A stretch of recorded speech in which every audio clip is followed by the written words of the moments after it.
Welcome back to Talk 21. It's your host, Sam Jenna, alongside my co host. Hi, I'm David Vitti, and we have a guest today, one of our newest agents, and this is Colin Etchley. Welcome. Hi guys, thanks for the introduction. No problem. Nice to have you. So we bring on Colin today because as a new agent, we're just here to tell a story because that's what we do. We tell real estate stories and what's going on out there, and so. We're more of a boutique brokerage, and so Colin came from Keller Williams. I'm not pounding the pavement recruiting. I'm not a recruiting broker for that matter. So I'm a selling broker, and we have a team of guys, and we all kind of work together. And so Colin came to us through one of our agents that have been with us forever, May Goldberg, and they've had a relationship for a long time, a friendship for a long time, and here we are. You've been with Keller for a few years, and now you're here with us at Century 21. Yeah, exactly. So I originally actually got into real estate a couple of years ago because the market was, before the pandemic, basically, and the market was booming, and I was like, okay, I gotta get into the market because I was just like, I'm not going to be able. The rent was going up really, really high, so I said, I'm just gonna grab something, and so I didn't. It took me like a couple years because I didn't really want to trust anybody else, which is actually because there's a lot of agents that don't really care about their, they care, but they don't, there's 70,000 of us. They're very transactional, right? Not gonna be a lot. I didn't really know what I was getting into, and so I thought, well, the best way is to get learn. In business. And so so I got my license, and I started doing research. I got my license, and I figured I know I can trust myself. That's for sure. That was pretty much. But the funny thing is, if I had gotten into the market sooner and just gone with an agent, this is kind of the flip side of it. I wouldn't have known everything that I was. I would put a leap of faith, but the market was just growing, and I lost out on some capital gains there because of. Because the market kind of leveled out, around 2019, it wasn't the, hot market that it was back then. So, but, it was a great experience, great learning experience. And then I'm also, I was working, another full-time gig at the time. So, I've been friends with May for a long time, and, I think this is a better place. It's a better fit. I've met you.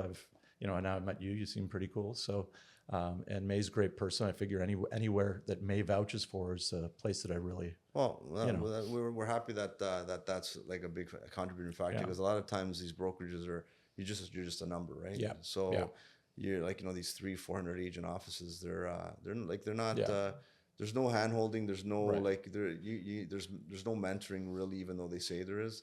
But over here, we do work together, and ironically enough, anybody that comes to our brokerage is always through somebody that I know or was referred to us, and so it's not like we got all these new registrants from out of college, and we're here training everybody, and we're just trying to get numbers in the door. We're more like it's like a family. It's like really, it really is like that. So we're here to support you for sure. And May's obviously been a pinnacle person in making the move for you.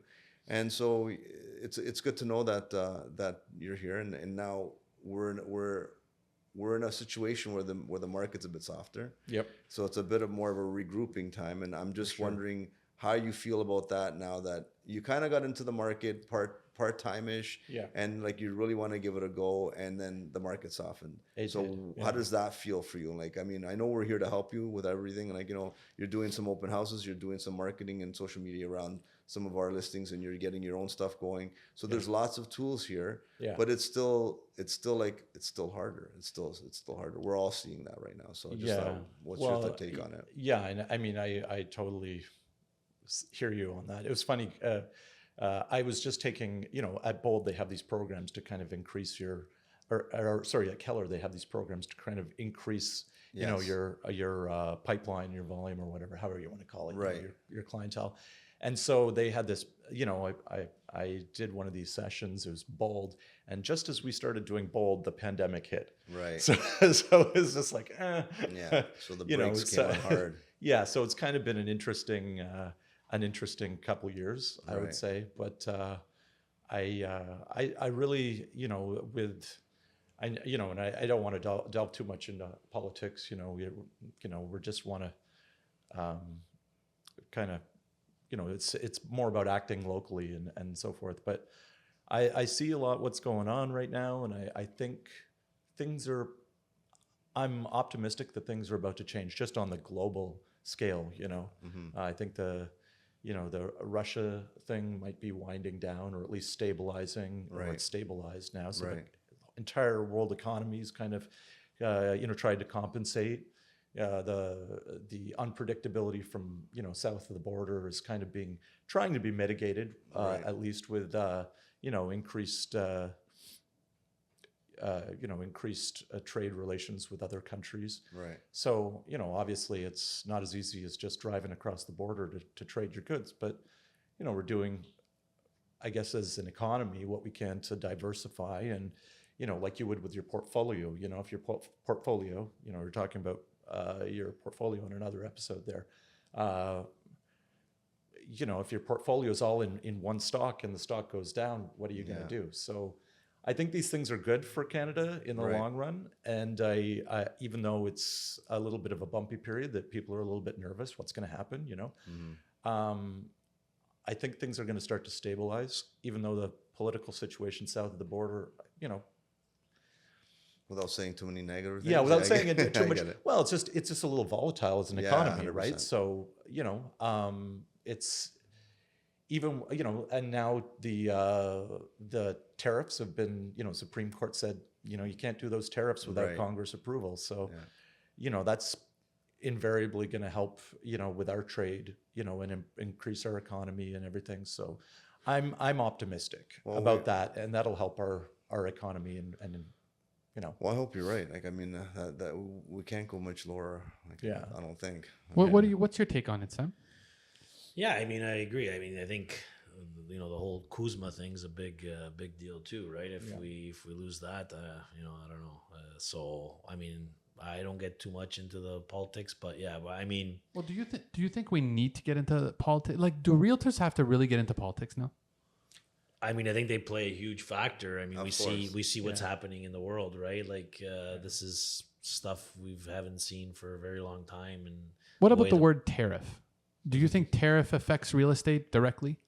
We did at the beginning. We kind of maybe, I don't know, sometimes we kind of use excuses and we think that that's going to affect. But I mean, it does at the beginning, we didn't really know what it was going to affect, right? Until we got... I think it's just it correlates to what we're spending. Like, so if tariffs are hindering us with regards to our buying power, if our buying power is negatively impact, then the optimism's down. We're not able to afford things, and then indirectly it's definitely affecting the real estate market, right? I would use an example. So I'm from Windsor originally, right? Right. And Windsor's a big blue collar town. When I was growing up, we had GM, Ford, and Chrysler there. Right. That's, I think now I don't even know what it's called now. Chrysler changed to Daimler, and then it changed to, anyway. So, but like two of those three, the big three, just are no longer existent in Windsor. So, as far as I know, anyway. So, but the thing is, one of the big factors for Southern Ontario is a lot of those trade goods back and forth. You ship a part that they were doing a lot of, basically you produce something in Windsor, then you move it over to the States and then you move it back over to Windsor. So they ship parts back and forth like 2 or 3 times, when they're building a car, and they got to pay duty on each one of those. Sorry. Wow. So that was a big thing. And so what ends up happening is the big factories are like, well, we don't want to do this. Let's decide which country we're going to put all our resources in. Yeah. And so I think there's been some good news for Canada on that front, just because it's a little bit more predictable of an economy. Sorry about my phone. But you're going to get ripped later. Don't worry. Okay. Yeah, you don't come on this podcast and not get ripped off for that. You're in trouble. Yeah, I turned it off. But I think that's been a factor that's scared a lot of people. You know, especially because there's a lot of blue collar workers down south, and even here we have. I think we had like a factory in Oshawa and so forth. So, I mean, so let me jump in on that, guys. And since he's talking about 80s and 90s kind of job growth. Now, who's taken over that particular kind of position is Amazon. Amazon has gained, I think, something like 250,000 new jobs in Canada from like mid 2000s to 2035 or something like that. Sam, how do you feel about the new era of job growth coming from these digital providers? I mean, it's good, but I think a lot of that job hire it's skewed as well because I have a friend who's in the God, what it's called, where they go to job centers. Recruiters, recruiter. Yeah. And the numbers that they come out with, they're hiring a lot of people, but it's just part timers, right? So they're like contracted.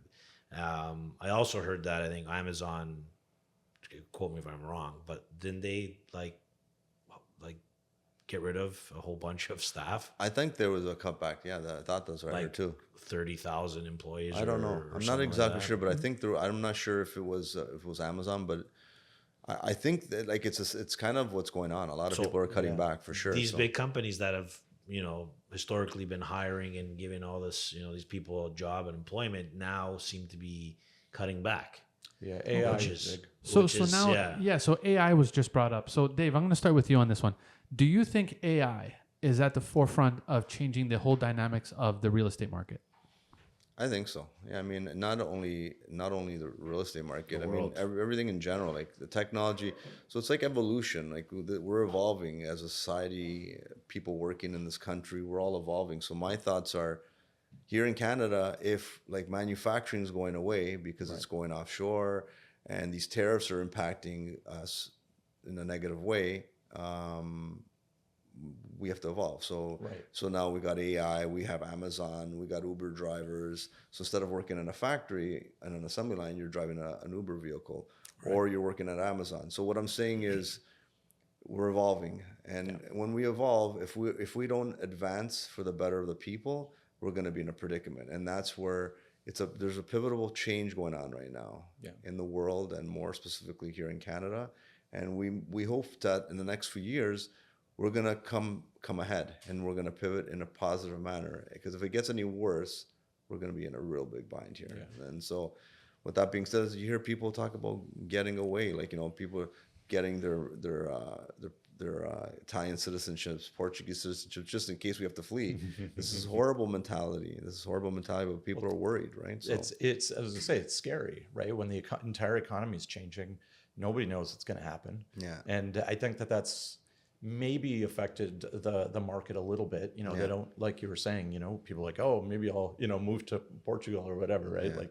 Yeah. But also at the end of the day, I mean, Canada's still a fantastic country, obviously. I mean, like, if you look at it in terms of the, entire global, landscape, it's a fantastic country. I personally would, I'm so much happier living here than I would south of the border. I feel safer. I feel like, sure, it's, there's not quite as many opportunities, but it's not the Wild West, So, it's, I think it's a great country. It's still very attractive, and there's a reason a lot of people want to move here, right? Yeah. And so, we're worried about the economy a little bit. We're worried about where we're headed. It's just a bump. But full circle back to the whole AI too. Like, I think AI is going to impact every job, every segment of every type of business right now. Like, I mean, you can find out almost anything, and it's just starting. Like, there's so much more that it's going to be doing,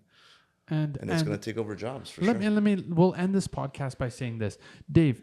You've been a broker of record and an owner that recruits people for the past 21 years, right? Right. Okay. In 21 years, what is a couple of core takeaway valuable pieces to growing a team and growing a successful team at that?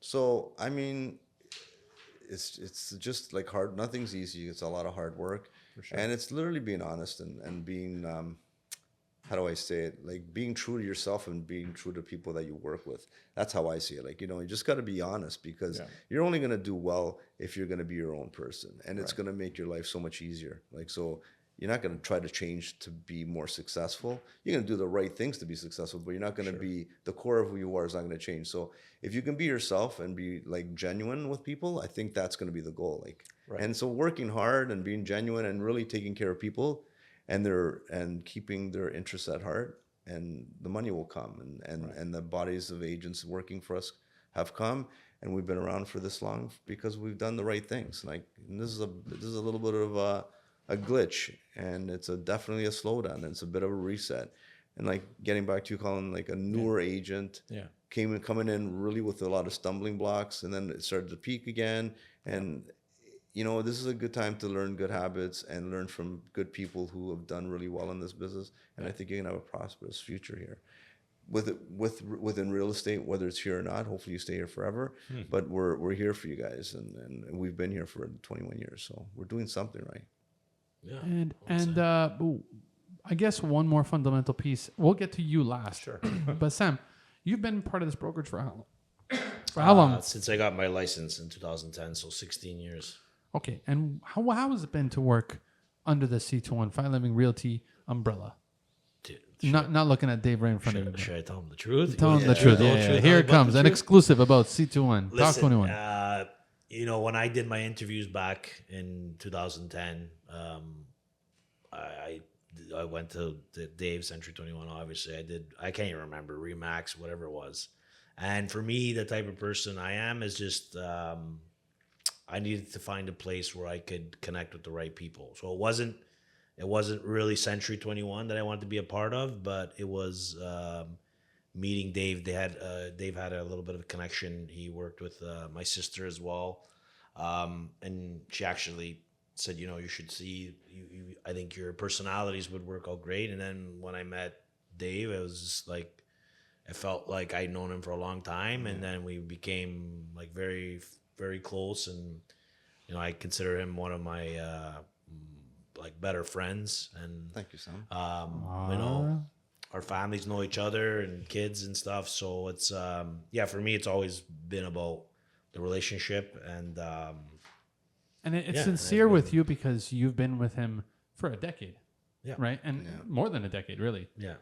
Am I right? 16 years. Almost 2 decades, yeah. It's a long time. So now comes to our guest. And you're brand new to the brokerage. Yeah. My question to you, and this might put you right on the spot, but I think it's important for all of the realtors. Oh, I'm not at your phone yet. I'll get there. Out of all, I'm the neutral guy. Out of all the brokerages, out of all the brands, out of all the people, what's going on? Have a seat. Out of all the interruptions that we're getting today, what is the biggest reason that you decided to come to this brokerage and have this man as your broker of record? Well, I mean, that's a good question. I would say, to give it just one reason, there's I don't think anybody makes decisions based on just one thing, right? Or if they do, they're, but I think there's a lot of different factors at play in most decisions. And this one was, I am more interested in kind of like a feel where, the agents and the broker, of course, actually want to have a relationship with the clients. I work really well and best, and the team rather. Right. I work really well when I'm working with people. And so, you were saying about other brokerages, how sometimes they can be a little transactional, or Right. there's so many agents there that it's really hard to get to know. The Keller that I was with is on the East End, because I used to live on the East End. So that's another factor as well. I didn't, hard to get a relationship when it takes you, 40 minutes to drive to the other end of town, right? So when I bought my property in Liberty Village, it just became a little bit more difficult. And then, of course, big factor, May's been telling me a long time, you should join my brokerage. You should join my brokerage. Dave's a really great guy. Yeah. So, and she's been with you guys for so long, and Right. I trust May so much, just in terms of, having the best, just for me, as well as, the best of intentions and for other people around her, that I just figured if she vouches for this guy, he's got to be a great guy. And then I met you when we had lunch, and I just thought, this is great. You seem down to earth. Yeah, no, I think we actually met even the last 2 years, like around COVID, when we had that one of the office meetings around. Oh, that's true. You yes. actually came here then too, and you were with Keller at the Yeah. time, and my doors were always welcome. I said, look, if you Right. want to make a change, we're here. Yeah, but And we it was- never had like a sit down. No, we So that never. was- We had we had a formal introduction back there, Yeah. but then years had passed, and I knew of Yeah. you, and I knew you talked to me about it, and here you are. Here we And are. how long have you been in the real estate game? Well, like I said, I got my license just before like purchasing my place. So that was maybe 2018, and then I purchased in 2019. So right before COVID, basically. Right, exactly. Like I got my place in about I guess it was about a year later the pandemic hit, but I was I was mostly focused on basically my making that purchase, and then also I had a full-time job working in sales and healthcare and that sort of thing. And now you've dedicated your career Yeah. to real estate, Yeah, full exactly. Yeah. Well, then you're in the best place. Guys, you know what time it is? It's time to tell everyone where they can find you. So you better be ready, and don't look at your phone on that. I see where you're going already on that. Sam, why don't you take it away? We start with you. Where can they find you? You can find me on Instagram at Sam General Real Estate. Colin, I always get it wrong, but I think You got it, Dave. yeah, so I don't feel bad. You can find me at C21 Fine Living Realty. Hey. And I am David Vitti. That's Yeah. it. And Well, I have my email. You can email me at colin.m.edgley at gmail.com, which is EDGLEY. It's kind of an interesting last name spelling, but it's okay. But Perfect. the next time we see and talk to you, you're going to have an Instagram. There you go. I do have an Instagram. I just don't know what my real estate handle is because it's all I good. switch between the two. So then until next time, guys, we'll see you there. See you next time. Thank you. Thanks, Colin.